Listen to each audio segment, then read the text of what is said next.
Hello and welcome to this video lecture for your program on Advanced Legal Communication. I'm Tennille Duffy from Rainmaker, and in this video we're going to go through the basic layout and structure of a pleading.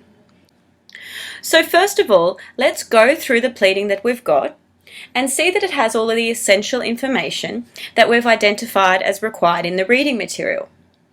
You'll note that this is a typical plaint, which is the pleading prepared by a plaintiff in a civil case. It's how they first approach the court and outline their case.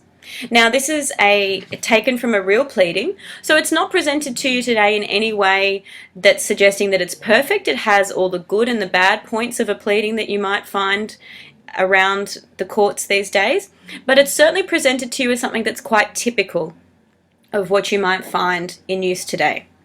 So the first piece of essential information we have highlighted here is the name of the court that the suit is in. You can see that there's room there for the court and the location of the court. The second piece of information that is necessary is the name and the description and the place of the residence of both the plaintiff and the defendant.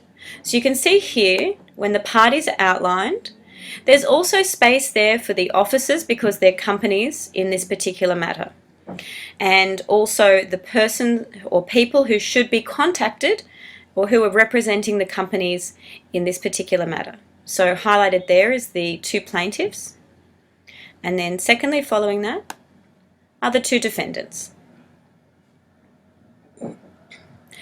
The other thing that we've identified in the reading material that is necessary is a statement whether either party is of a minor or of unsound mind. Now, that's not the case in this matter, so it's not relevant and it's not included in this plaint. The next thing that we've identified in the reading material as necessary are a statement of the facts comprising the cause of action and when the action arose. Now, of course, that is quite the substantial part of the plaint, and you'll find in this particular document that paragraphs 3 through to paragraphs 19 of the body of the plaint form that information, so we will take some time to go through those. The next thing that we get to is the facts establishing the court's jurisdiction. Now, within the statement of the facts itself, the court's jurisdiction is established, but in this plaint there's also a statement of it. If we move all the way down to paragraph 21, you can see here that there's actually a specific paragraph which outlines the court's jurisdiction, or alleges the court's jurisdiction in this matter. The next thing that's identified as being an essential element of a plaint is that there must be some statement of the relief claimed. So if you go to the end of this document, you'll see that the plaintiffs state very clearly at the end, which is where it does belong, what orders they're seeking from the court. So you can see there's 3 orders here, and that's quite typical of a civil plaint. The sum that they are seeking in their claim, together with interests. Also costs, you will almost always see costs. And then of course there's the catch-all at the end, any further or other relief and directions. Now, that gives a little bit of flexibility in the parties, and it also gives some flexibility to the court if anything else is required. The final thing that we mention as essential part of a plaint in the reading material is a statement of any set-off that the plaintiffs are admitting in the case. Now, that's not the case in this one, but you should note paragraph 23, where the plaintiffs do make a very specific statement that there are no other legal proceedings pending between the parties in any court of law. That's an important, not exactly that requirement, but it is an important element of the plaint. So now we've gone through and we've identified that this plaint does have all the essential information, apart from, of course, examining the body of the plaint and ensuring that it contains the facts comprising the cause of action. Let's go through and see if it follows the CPC rules. The first thing we need to ask ourselves is, does this plaint state facts as opposed to law? Now, I would say that it does, and I have read through the entire plaint, and you should have already done that, or you'll have the opportunity to do that after this video lecture. But let's just take a look at a couple of paragraphs. Take, for example, the third paragraph, which is the first substantial paragraph when it comes to statements of facts. You'll see here that it just outlines the companies, the nature of the parties involved, and the business that they were undertaking and the relationship between the parties. That's all facts of the matter. Independent companies engage in the business of procuring and selling computer peripherals and networking products. And the defendants were manufacturer and supplier of computer peripherals, accessories and networking products under their brand name. And you'll see that defendant number one assists and advises the defendant number two in the sale of its products in India and elsewhere in neighbouring countries. And you will see that defendant number one assists and advises defendant number two in the sale of its products in India and elsewhere in the neighbouring countries. So that's a very clear statement of the facts. There's no law being pleaded in there. The same thing occurs in the fourth paragraph, where we see how the parties became to be interacting with each other in the business sense. They clearly outline when the arrangement took place, and there is a copy of the agreement in an annexure to the plaint. Now let's go a little further and let's have a look at one more paragraph just to see the pleading of facts. If we look at paragraph 19, we can see it becomes a little more complex. The plaintiffs there are alleging certain wrongdoing on behalf of the defendants, which is obviously the substance of the case. But you can see there that they do allege that the defendants have acted in collusion with one another and are feigning ignorance of certain facts and knowledge. They're alleging certain conduct on behalf of the managing director of the defendant. But they don't quite go so far as to be alleging, for example, the nature of the conduct. They're not pleading any kind of specific law in that paragraph. There's no mention of any legislation that has been breached or any judgments of the court. So that's an example of how the wrongdoing or the particular thing that forms the basis of the plaint can be alleged without pleading any law as such. Now, the next requirement of the CPC is that the plaint state only material facts. Now, of course, we don't know the entire details of the case, so we can't really judge 100% whether whether the plaintiff is only pleading material facts in this case, but it certainly seems so.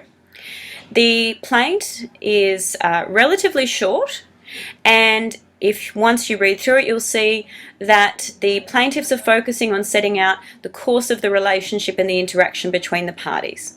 So we get some paragraphs talking about, back and forth of letters and the conduct of the various parties. That would all seem to be material. Now, another way that we can say that this would seem to be all material facts is there is not a huge amount of time spent talking about lots and lots of different kinds of communication between the parties. You could assume that there may well have been much more communication between the parties, for example, by way of phone calls, perhaps more letters and emails, more invoices, but they're just sticking to the ones that are relevant to establish the cause of action in this case. So it seems that they're complying with that rule of the CPC as well.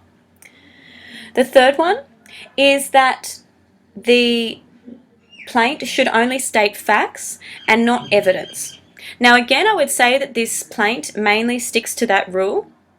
The one thing that you may note as an exception is that there are a lot of annexures contained in this plaint.